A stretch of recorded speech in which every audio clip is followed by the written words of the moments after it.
Welcome to another episode of The Very Online Show, the only internet show where you can watch two chronically online people, that's myself and Lucy, slowly and methodically rot the brain of someone that just wants a little guidance.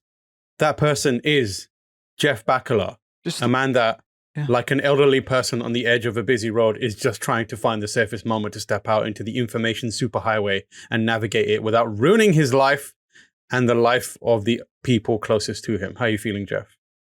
Not great after that description of the kind of person I am. No, but it's a good analogy. He said like an elderly it's a good analogy. I understand it. I respect it. It's well thought out. I got the information superhighway in. Yeah, you know, the way everyone describes the internet in 2022. Yeah.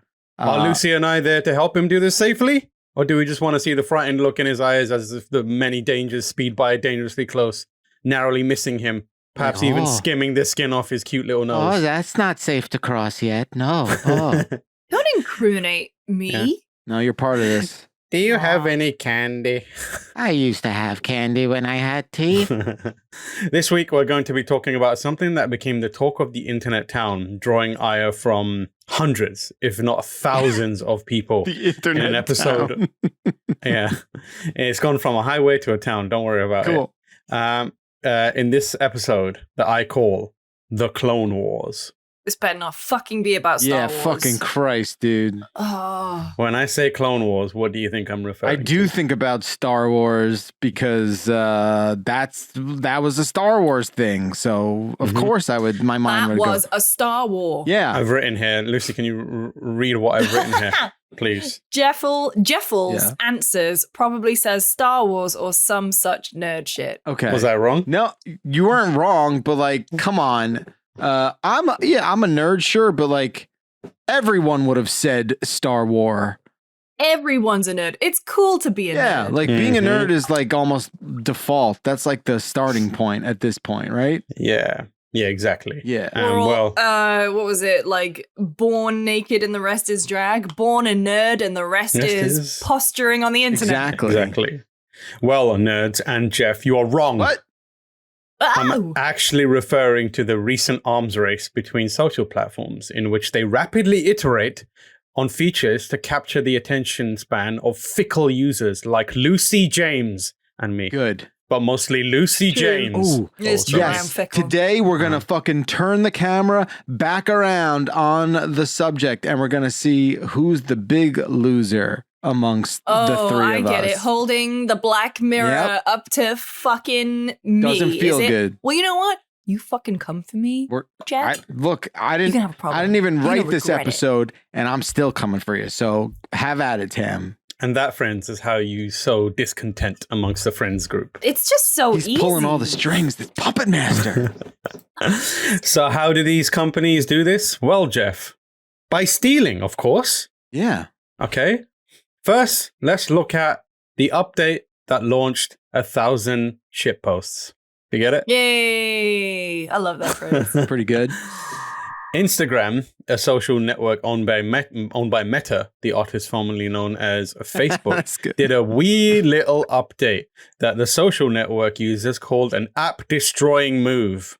Basically... Who was it who we were with who had this update? Because I had this update. Wait. Oh, you had it. Wait. I had this update. What the fuck are you talking about? Settle down. Oh my god. My old friend. Now I am old, okay? Because no, I meant like my longtime friend, not my. The door swings both ways, okay? Both things are true, okay? Okay. It's one of those doors that swings as you leave and it hits you on your ass as you're walking away. It's equal opportunity, okay? No, what I'm saying is I've become, when I was sick, I think I had my reached my wit's end with basically like suggested content. Like I think I hit my breaking point where I was just like, well, my friend, fuck all this. Anyway, basically, Instagram switched up the way the feed works, so that in the words of Instagram CEO Adam Mosseri, it was more immersive. We can watch a little bit of Mosseri's video about it here. How important video and messaging was to the future of Instagram. We're moving Instagram to a place where video is a bigger part of the home experience, where the content is more immersive, takes up more of the screen, where a larger part of feed are recommendations, things we think you might love but you might not have heard of yet, and where you have more control over the experience. One step on that path we're starting to experiment with this week, which is a test where both photos and videos take up more of your screen. We know the future of video and the future of photos are mobile first. They are 9:16. They are immersive. And so what you'll see is us testing out taller photos and taller videos in your feed. So we're going to try and learn as much as we can over these next few weeks. If you see it, that's what you're seeing. That's why. Let me know what you think down in the comments below. If you love it, great. If you hate it, great. Just let me know. We're gonna regret saying that. How to advance Instagram forward in a world where more and more people are going to be mobile first. Hopefully you like it. No one likes it, Adam. Okay. No one liked So what did no also, one liked your it? fucking USP was square pictures. Square pictures was your USP. Yeah. Well, Go on. I'm not about to run to the aid of defending Mr. Graham here. Okay. Mr. Graham. Yeah. He goes by Senior Graham. Thank you. Senor Graham. But like, I don't know where this episode is necessarily going. I think I know where it's going. But I just want to say that, like, obviously over the last decade and a half, 2 decades, right? All we are basically doing is just like moving around from flavor of the week. It doesn't last that. It's a little longer than a week for that flavor. But like, we all just like really get into a thing and then it goes a little stale and we get mad for them for changing the thing that they should have evolved and move on and do all that. And then we get all pissy about something else and we move on to something else. It's just like how we roll. Well, the pitch from Grahamson, as I like to call him. Very good. His pitch, or we could do Graham Chan. So Jess can put like his face with the little flush red under his. I like that. Graham Chan. Yeah, Graham Chan. God, you were so broken. All right. His pitch was Instagram is reworking itself to be more video focused. I just did a Trump hand motion there. What did you do? I was looking at the... Like I said, you're broken, okay? Instagram is changing. It's the best, Graham. I'll tell you. Believe me, there will be no better platform, people are telling me. Why are you two so good at that? Why? People are scrolling. We have been looking at the app from China. Why are the two of you so good at that voice? It is genuinely worrying. Oh, shit, it's fun. I don't know. Basically, taller videos, no text under the content, which is how it used to be, but instead you keep on doing it. Instead on Chop it. your hands off, Sam. I'm going to sit on your hands. Basically, you flick up and down to move between content. Yeah. Because photos and you are old news, old photos are old for old news dinosaurs. Instead of getting to see pictures and videos from friends and family, you instead get videos from people picked by an algorithm, which they hope aspires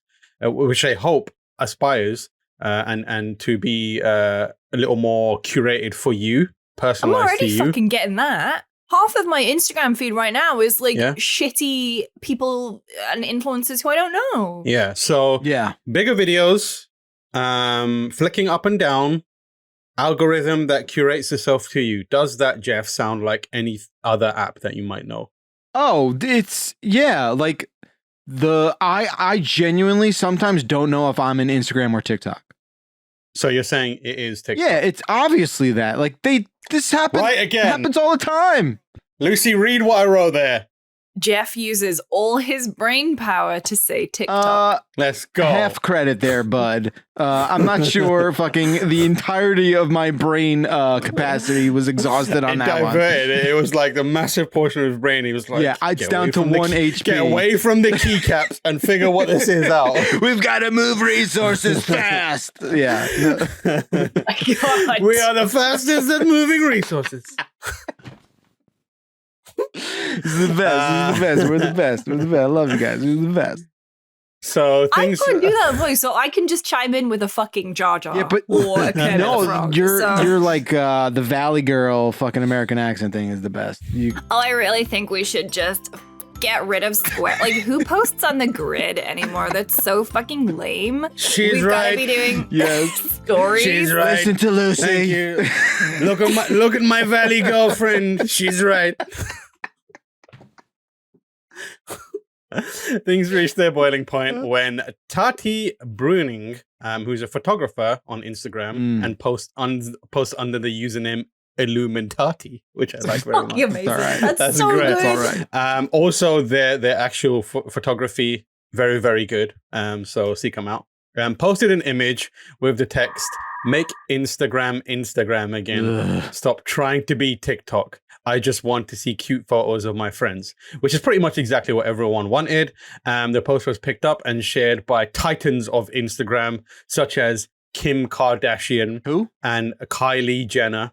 Okay. Obviously powerhouses, along with various other big users. That post popped harder than anything Dr. Sandra Lee has squeezed between her precise little fingers. Okay. Dude. Have you seen some of the shit she's popped No. though? Oh yeah, she's popped. Because some that is shit. saying a lot. Because she, oh my god, sometimes she gets like these lipomas. No, please. Lipomas. Yeah. Look, She there was this fireman, and he had these blackheads that had been there for like 40 years, and she basically she gave him like a facial and steamed, and it was she's popped things that look like Kawato from Total Recall.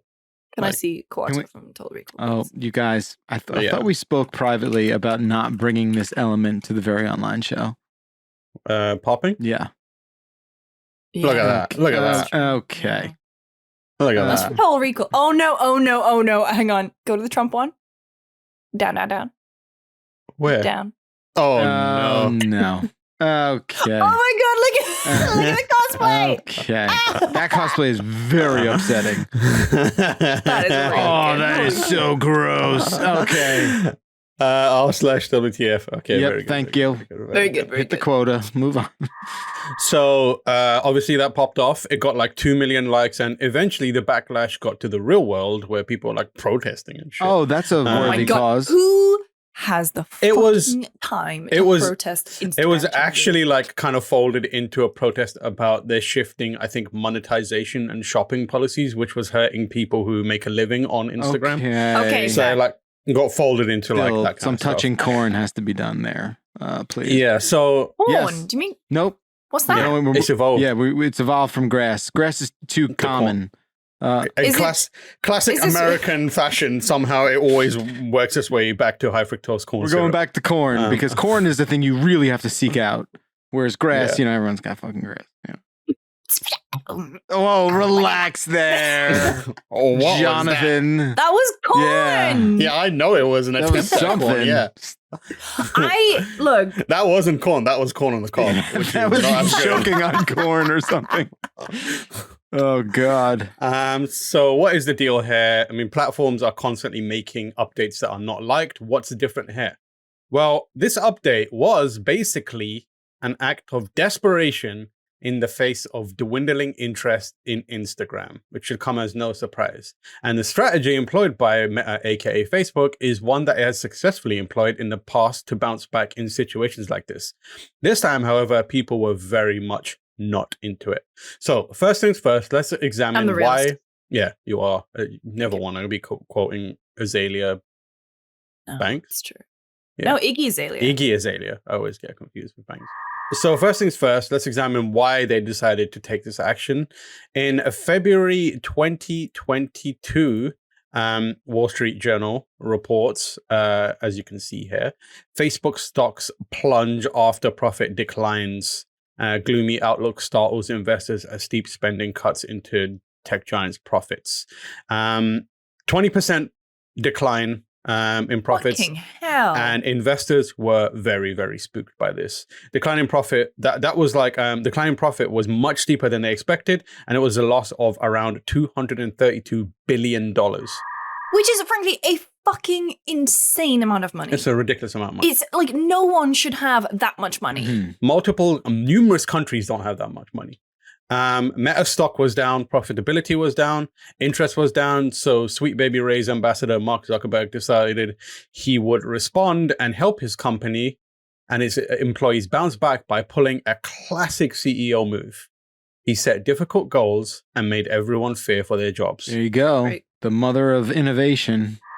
Yep, as you can see in this article, great article written by Alex Heath and David Pierce on The Verge. Zuck turns up the heat as Meta's growth slows. Hang on. How much fucking money does The Verge have that they do this all the time? They do this all the time, and I'm like, where are you getting this money from? I don't think it's that expensive really to do that, though. But that's pretty. It's not that expensive, but it's pretty. It's not expensive to get a custom ice fucking statue. Nah, I could get you that by the end of the day. Yeah, that's easy. That's no clap. Wait. Okamoto Studio Customize. Yeah. Okay, are we getting into an investigation into how much this costs? Yeah. Yeah. Okay. And this is no shade on The Verge. No. Honestly, I think this is just don't you? I would think it's a couple $100. Okay, so I guess replicas would be the they've got a replica R2D2. I'm trying to find something that's of a similar. Sure. Well, this is a custom job too, so that's a little probably a little more pricier. You know what? I'm going to bring this up on screen so everyone can take a look, okay? Yeah, we're looking at the studio that built the accompanying GIF for the Verge. Oh, there we go. The ice expert has asked me. Shop ice. Shop ice. Balls. Ice to see you. Balls. Icy doggy treat. Custom ice, please. I would like to melt this Buddha. Yeah, that's a real... logos, there you go. Do logos. Logos, okay. The simplest logo. 75. Yeah. Oh, there's a Facebook like right there. Oh, there's a Facebook like. There we go. That's a bit different, but Def Jam recordings. Oh shit. Hello. It's just an image of it. It's just images. None of these have hit chat now. Oh, Discovery? Chat now.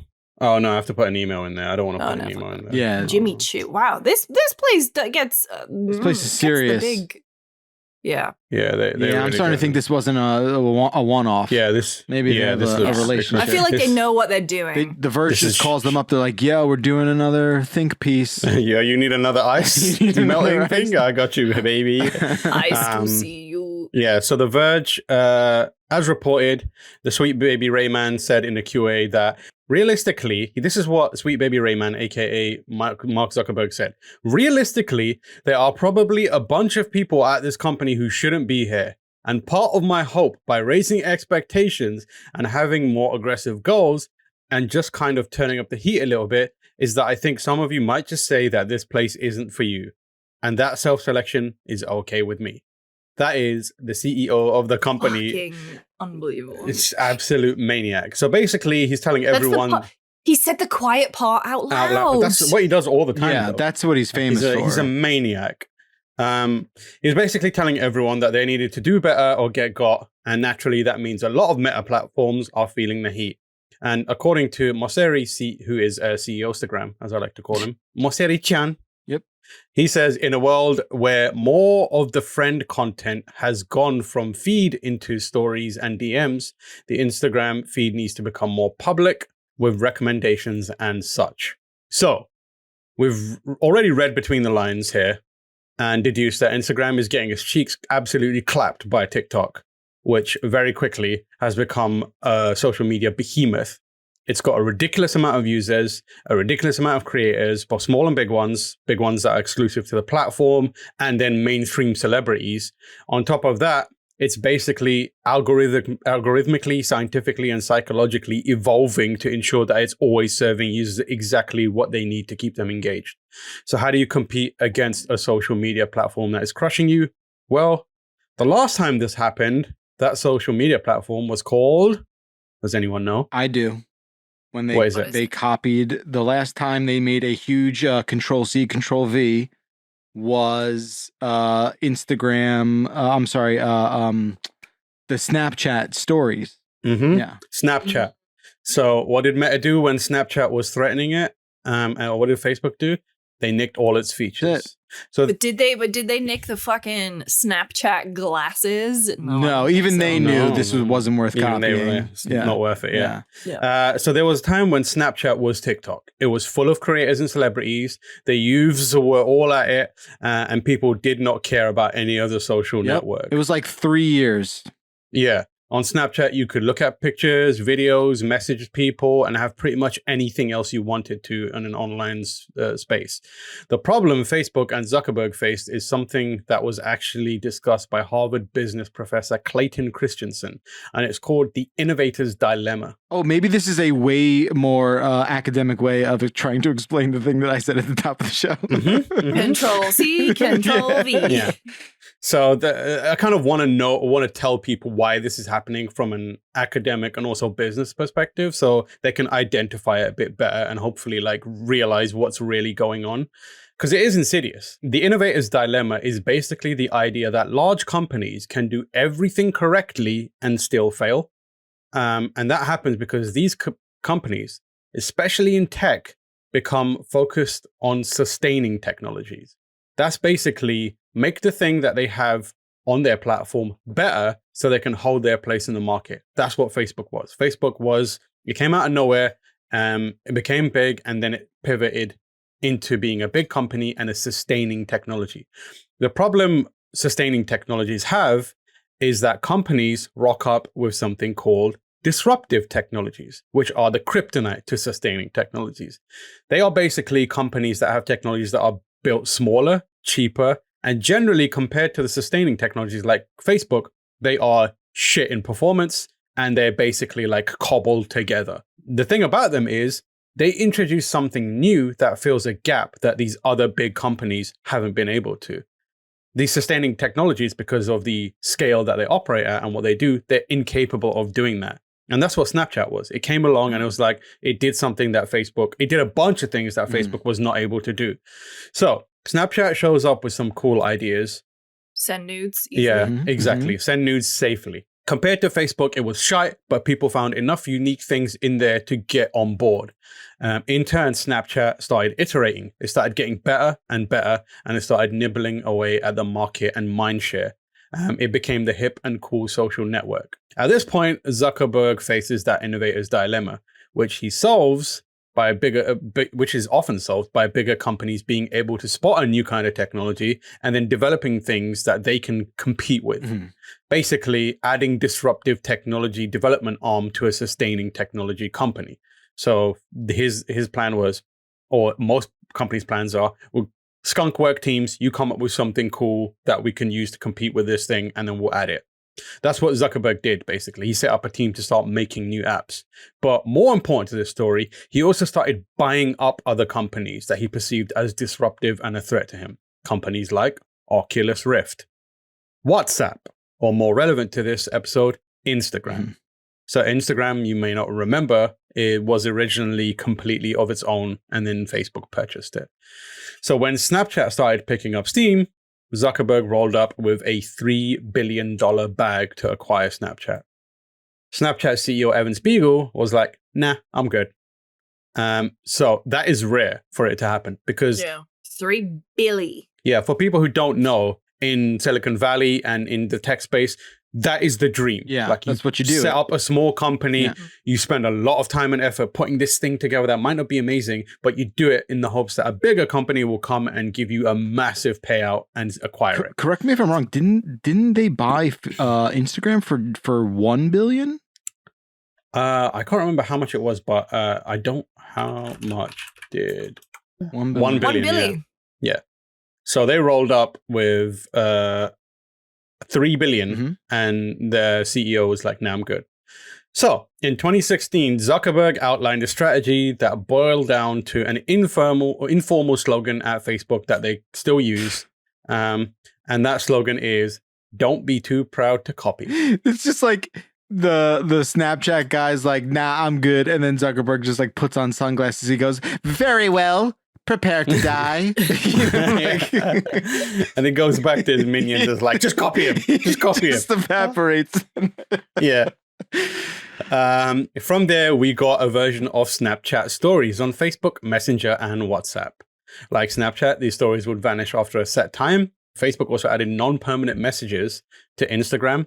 Basically, it was a case of taking everything that makes Snapchat unique and growing as a technology and introducing it on the entire Facebook suite of apps and platforms. Mm-hmm. Where it popped off the most was Instagram, which had stories and face filters. Daily users, according to this Wired article, which was written by Billy Gallagher, I don't know how to pronounce it, in February 16th back then. Was that 2018? 2020, yeah, 18. Shot up 2 months after its launch to hundreds of millions of users, which basically overtook Snapchat. Yeah, it worked. This latest update to Instagram, what might seem like an ill-conceived update to a social media platform that's drawing a lot of criticism, is actually the latest in a long line of attempts by Meta/Facebook to stave off competition and keep it from growing. I would argue that now it's a much tougher hill to climb. Yes, it definitely is. So the intention is to keep TikTok from growing and keep it from being a disruptive technology that gets too big and eclipsing it. This time, however, it feels way more desperate for Facebook because one, Facebook fell off, plus L, plus Boomer social network, plus ratio of users compared to TikTok is way higher. Yeah. So the last few years all but cemented the social, like TikTok, as the place where everyone goes. Meanwhile, Facebook has become the place where everyone's grandma and grandpa go to get brainwashed by right-wing pundits and organizations. TikTok is kicking Instagram's ass so hard that they can't even sit down for a second. Like they cannot rest at this point. Nice.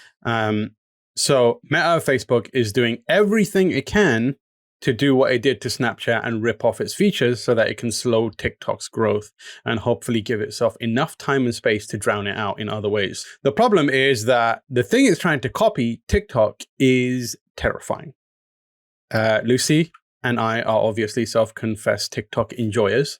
Yeah, we've covered the app on this show multiple times. And shown that it is scary good at personalizing content to you and keeping you hooked, as well as giving bad faith actors a massive platform.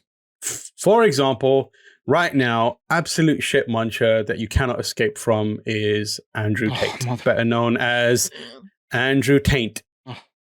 You're still being too kind. Yeah, a man so insecure that he built a multi-level marketing scheme around himself to protect his fifis. Taint has basically used TikTok to do MLM on crack. TikTok has propelled him to much greater heights along with Instagram, and now he's on Twitch, and he's just being a massive baby and being like misogynistic everywhere. And because he's leveraging and weaponizing social networks, he's just got an army of shit munchers around there using his affiliate links to talk about how great he is, when anyone with two brain cells to rub together can tell this man's a little baby. It's just very, very clear and obvious. Just as a sad human being. And as we've seen in the past with COVID and election stuff, misinformation can be very quickly spread on TikTok.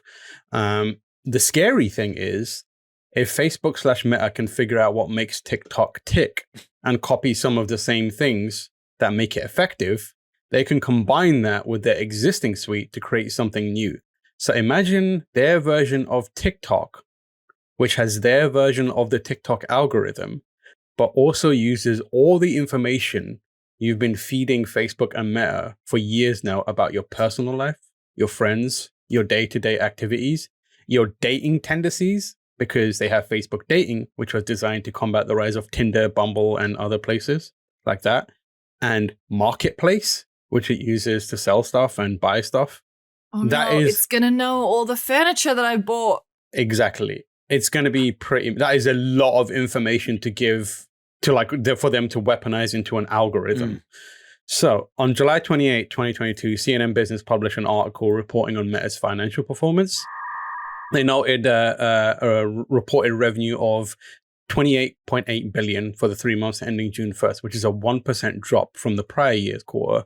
And it's the first year-over-year revenue decline since going public in 2012. Net income during this quarter declined 36% year over the year to nearly $6.7 billion, which is a huge reversal from the year prior when its profit doubled. Meta reported a 14% year-over-year decline in the average price per ad, which is a troubling sign as online ad demand weakens because of the recent economic downturn. Basically, the number of active users on Facebook also declined slightly from the first quarter of 2022 from 2.936 billion to 2.934 billion. Meta Chief Operating Officer Sheryl Sandberg said, "The investments we're making in Reels, in our discovery engine, business messaging, controlling our ad system, and especially in helping to build the metaverse represents enormous opportunities for our business." She then later resigned. Basically, Meta and Facebook numbers are dipping at a time when other technologies, specifically TikTok, is thriving. So you can expect them to get real aggressive about ripping other people off. And if it's other companies off, and if it's something like TikTok with that algorithm, it could make Facebook come back in a big way and make it worse than ever. Your grandma and grandpa are in big danger. What can you do about it? Well, I don't honestly really know, other than being vocal. But like, when you say what can you do about it, it's we are beyond. You can I mean, like, you can be vocal about it, sure, and you can stop using that shit for a while. But like it stopped the. I mean, like people being vocal about it got them to reverse that. Yeah, mine's gone back to normal. Sure, but my point is, like, we've painted these things into a corner now where they are basically utilities. Right? Like, they're not even products. So the tricky thing is, I would love to say just uninstall Instagram and move on. But unlike Twitter or Facebook, a lot of people make a living on Instagram, and they do it in meaningful ways. Like, there are artists there are photographers there are all kinds of like creators that use Instagram and the shopping systems that are there to make a living. I've purchased art from there. I've purchased clothing from there. I've purchased various things from there, and you get to see, small content creators as well use Instagram in cool ways to give their really cool, products or videos or artwork boosts that they need to help them kind of move forward, which is why I'm like reticent to say just dump it. Instagram specifically, definitely dump Facebook. Though. That shit is without a doubt. If you are still on Facebook, please close your Facebook account. Yeah, the people who are still on Facebook, I file in the same category as like people still smoking cigarettes. I'm just like, what are you fucking doing? Yeah, get on the vape. Get on Instagram. Poison in my lungs. What are you even doing? Well, that's the thing, because my family are on Facebook, but they're not on Instagram. So it's like, yeah. And there are some people that I only talk to through Facebook Messenger. Yeah. I'm the same. And like, but what I've done is I've stripped all my information out of Facebook. Like, the most bare bones you can go. Yeah, Tam, because you've had some fucking incriminating shit on there. Oh, that's right. Known criminal Timur Hussein. I have never done anything illegal in my life. Except all the Not crimes. illegal, just blogs. Yep. Okay, let's not talk about my Let's blogs. not. Okay? Alex Jones is going down. You don't need to take anyone else. Anyways, now you know why Instagram is trying so hard to beat TikTok. It's because Facebook is kind of scared. You know the end of The Social Network where Jesse Eisenberg as Mark Zuckerberg is just looking and waiting for Facebook to update?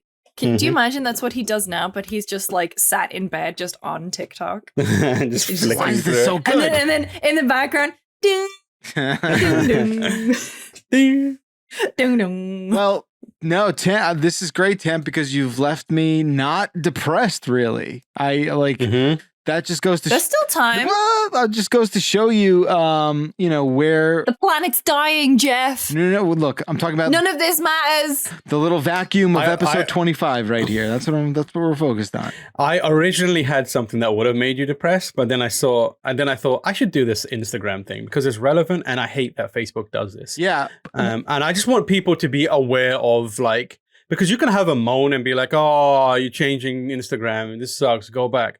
But like, there's more to it.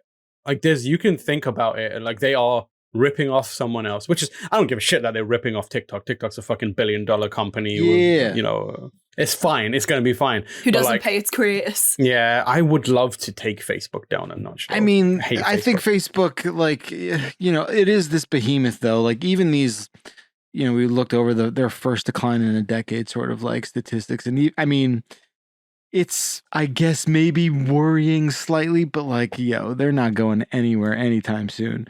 But what I always never understood was how all of these, big tech software makers were able to just like pilfer and from each other and have I looked into it. Yeah, what's the legal ramification? I looked into it. There's no legal ramification. Meaning you can't patent basically something, or like if you can patent stuff. Sure, but there's still like the legal side of it is so convoluted, and basically there's no precedent yet. Got it. No one successfully managed to sue another company in a meaningful way and been like, you're infringing on a patent. Like Facebook, for example, developing its own recommendation algorithm.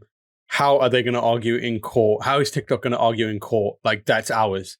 Because one, it will be developed independently. Two, it's not their specific intellectual property. Yeah, exactly. And like every modern media platform has a version of it. Like if I was a Facebook lawyer, I'll be like, okay, you can come after us, but then look at YouTube. It has a recommendation algorithm. Sure. How is our recommendation algorithm separate from their one? Right. How is eBay's, or like literally anyone can do it? But most technologies, in the same way that Facebook does it because they know that they can get away with it with no issues. But yeah, it's all just par for the course. There's nothing really you can do about it other than people did complain.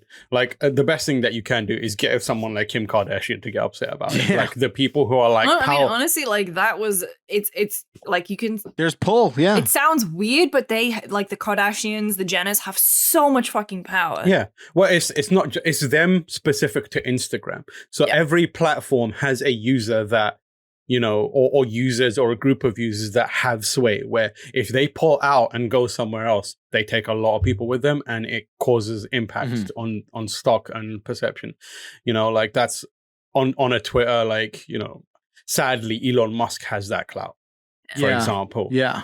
But like Kylie Jenner posted that thing on Instagram and then she posted a ton of stuff on TikTok and everyone was like, oh, hello.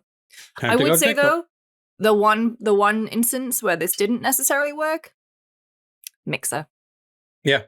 No, it's not a foolproof like rule, right? Like it's not an absolute. I think, but no, I do think like, and again, when I was sick, I just fell into these pits of despair with like these apps. I'm not a TikTok person. What did you do when you were sick? I watched the Umbrella Academy seasons 2 and 3.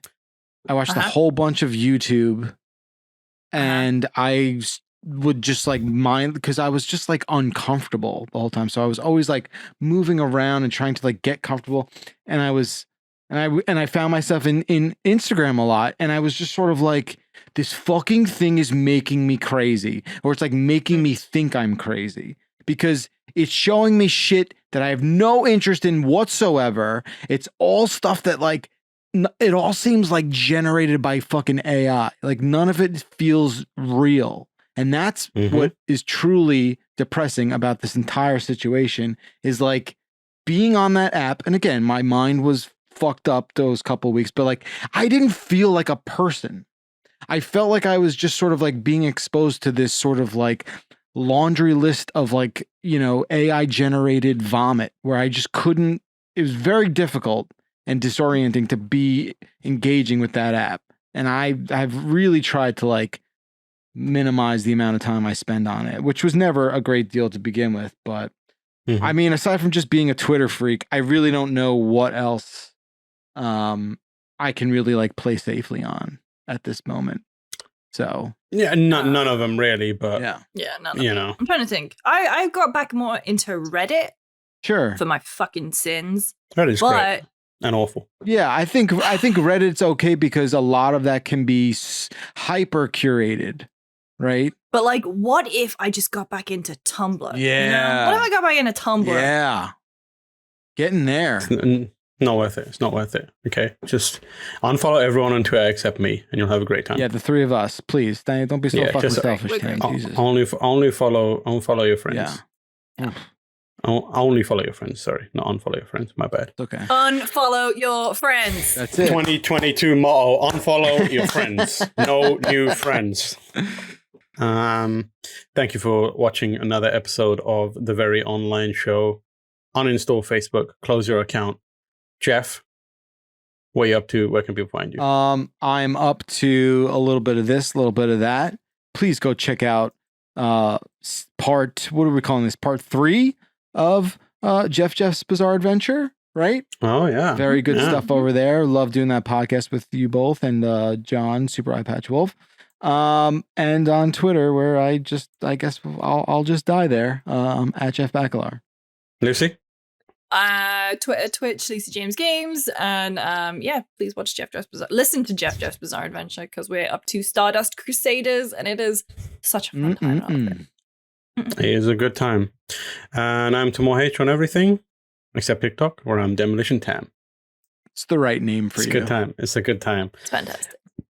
And yeah, watch Jeff's. Get a Giant Bomb subscription if you want. Giant Bomb shit. Get yourself a shirt. Get our merch. Yeah. Get our merch. Yes, it's real good. Watch our streams live. Follow us on Twitch. Okay, Twitch is the one place where we can create our own little community. Yeah, safely. That's what we're going for currently. Safely. Yeah. And we'll see you over there. Bye, everyone. Bye.